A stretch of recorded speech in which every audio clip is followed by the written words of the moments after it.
वसुधैव कुटुंबकम का सिद्धांत हमारे पुरातन संस्कृति का हिस्सा है। हमारे पूर्वजों ने कब दिया था इसका ज्ञान मुझे नहीं।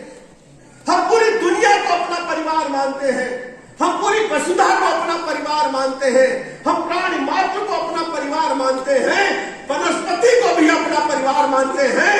हम पेड़ पशु पक्षी सबकी सेवा करना चाहते हैं कि फिर भी हमारे ऊपर हमले होते हैं।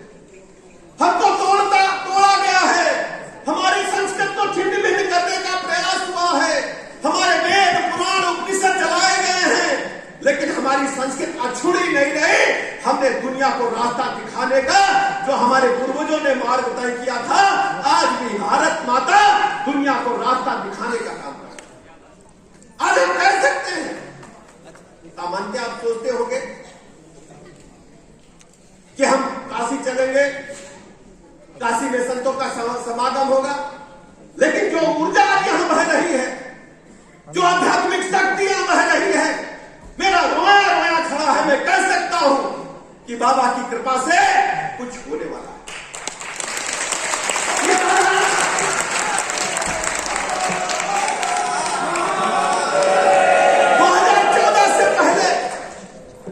2014 से पहले ढेर सारे सरकारें आई और बनी और बिगड़ी, लेकिन मैं आभार प्रकट करना चाहता हूं माननीय प्रधानमंत्री नरेंद्र मोदी जी का, जो आप सबके लोग इंसान हैं।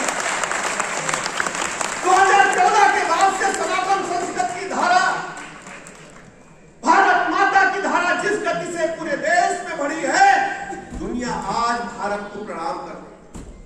कोरोना महामारी का काल हो या साधारण समय हो, भारत ने दुनिया को रास्ता दिखाने का काम किया।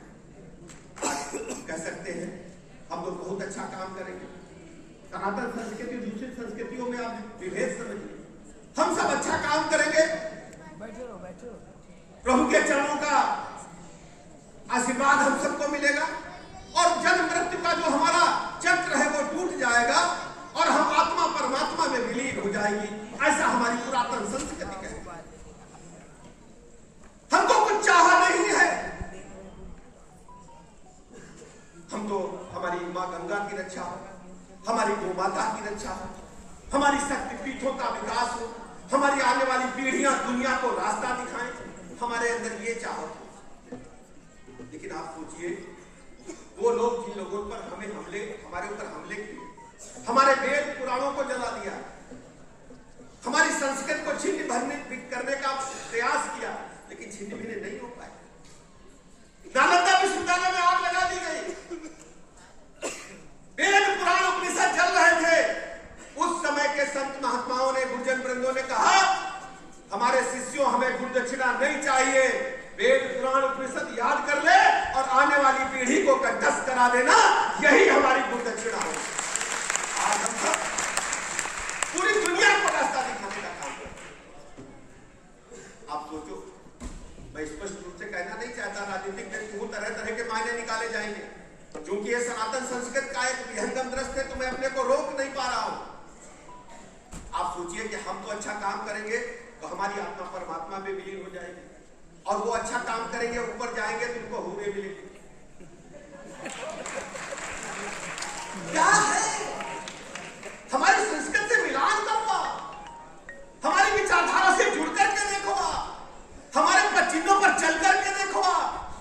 हमारे घर में कोई आता है तो हमारे घर में अगर एक रोटी हमारे अम्मा के पास बची है तो वो नहीं खाएगी, अतिथि को भोजन देगी। हमारे छोटा बच्चा 3 साल का जब घुटनों से बंधकर चलने लगता है, 6 महीने के बाद उसे सिखाया जाता है कि चींटी पैर के नीचे पड़ जाएगी तो राम राम बोलना है। चींटी अगर बरसात के दिनों में गंतव्य के लिए अपनी बिलों से निकल करके जाती है तो हमारी दादी माँ कहती थी, आटा डाल के आओ, चींटी अपने घर को जा रही है। और उनका क्या सिखाया जा रहा है? बच्चा 3 महीने का, 6 महीने हुआ, खून खच्चर पहले ही कर दिया जाए। इसलिए मैं अपने लोगों से कहना चाहता हूं, साधु संत महात्मा आए हैं, विचार व्यक्त करेंगे। मैं तो आपका ही बेटा हूं, भाई हूं, सब लोग एकजुट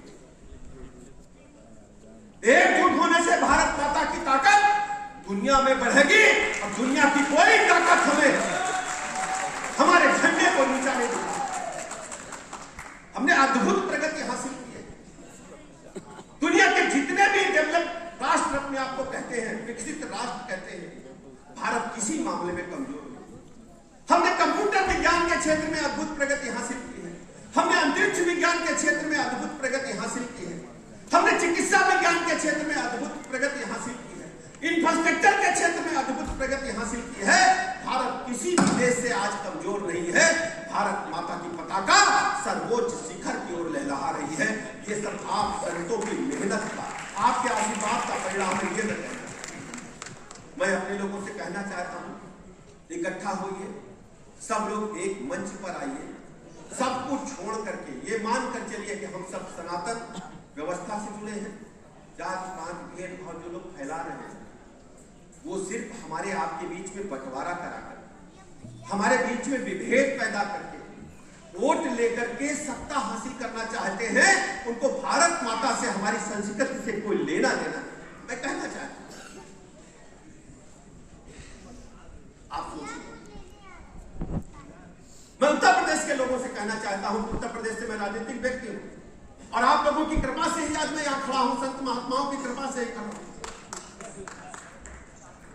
जो लोग कहते हैं कि लोहिया के लोग, लेकिन आज सोचो, लोहिया जी की आत्मा भी चित्कार कर रही है कि लोहिया के लोग गायब हैं। आप लोहिया के लोग नहीं है, वहां सैफई के लोग बचे हैं। लोकसभा का टिकट बटा तो सिर्फ सैफई परिवार के ही लोग थे, दूसरा कोई नहीं। यादव समाज में भी कोई दूसरा नहीं। लोग कहते हैं कि संविधान हमारे हाथ में है, हम संविधान को आगे बढ़ा रहे हैं, संविधान की रक्षा करेंगे। अरे भाई, संविधान पर, संवैधानिक व्यवस्था पर हमला आपने किया है। आपने न्यायपालिका पर हमला किया। लखनऊ उच्च न्यायालय में, हम लोग लखनऊ से आते हैं, लखनऊ में माननीय उच्च न्यायालय में आप सीआरपी रक्षा कर रही है तो सिर्फ समाजवादी पार्टी की सरकार के समय न्यायपालिका पर हमला हुआ था। जाकर के अखबार की कटिंग देखिए, आपने हमला अखबार के दफ्तर पर किया है। मैं बताना चाहता हूं, इनकी सरकार की दैनिक जागरण पर हमला बोल करने का काम इन्हीं के लोगों ने किया। आज संविधान की किताब लेकर के इंडी गठबंधन के लोग, सनातन संस्कृति देश को बचा सकती है, संविधान को आगे बढ़ा सकती है और ये सम्मानित प्रधानमंत्री नरेंद्र मोदी जी के मार्गदर्शन में संभव है। ये मैं आपसे कहना चाहता हूं।